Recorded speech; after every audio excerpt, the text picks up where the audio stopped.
আসসালামু আলাইকুম এভরিওয়ান। মাংসের স্বাদকেও হার মানাবে এই সয়াবিন রেসিপি। আজকে আপনাদের জন্য নিয়ে এসেছি একদম পারফেক্ট, সহজ, পুষ্টিকর এবং দারুণ মজার এক রেসিপি, সয়াবিন ভুনা। তাহলে চলুন আর দেরি না করে ভিডিওটি শুরু করা যাক। প্রথমেই আমরা সয়াবিনগুলোকে ভালো করে ধুয়ে ভিজিয়ে রাখবো কিছুক্ষণের জন্য। বাহিরের খোলা সয়াবিনগুলো বেশি একটা ভালো হয় না, তাই জন্য আপনারা চেষ্টা করবেন প্যাকেট সয়াবিনগুলো ইউজ করার জন্য। এবার একটা কড়াইতে সামান্য তেল নিয়ে ছোট ছোট কয়েকটা আলু কিউব করে রাখা, সেগুলোর ভিতরে কিছু হলুদ দিয়ে আমরা ভেজে নেব।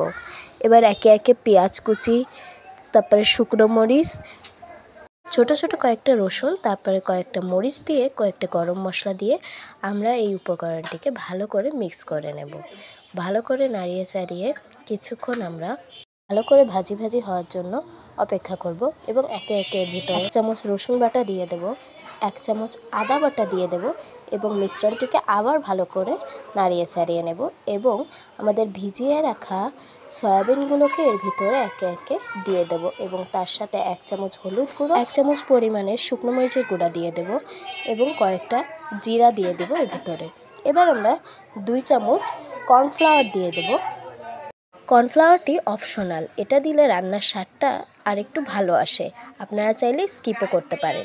তারপরে 2 চামচ লবণ দিয়ে ভালো করে আমরা মিক্সচারটিকে ভালো করে নাড়িয়ে চাড়িয়ে নেব এবং একটু কষানোর জন্য পানি দিয়ে আমরা ঢাকনা দিয়ে ঢেকে দেব 10 থেকে 15 মিনিটের জন্য।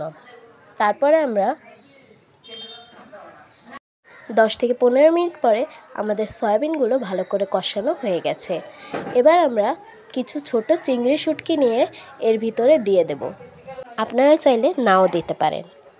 চিংড়ি শুটকিগুলো দেওয়ার ফলে রান্নার স্বাদটা আরও ভালো আসবে। এবার একটু পানি দিয়ে হালকা নেড়ে চেড়ে 5 থেকে 6 মিনিটের জন্য চুলা আঁচটা মিডিয়ামে রেখে তারপর একটু জিরা আর গরম মশলা গুঁড়া দিয়ে ভালো করে নাড়িয়ে নামিয়ে নিলেই তৈরি হয়ে গেল আমাদের আজকের মজাদার সয়াবিন রান্না।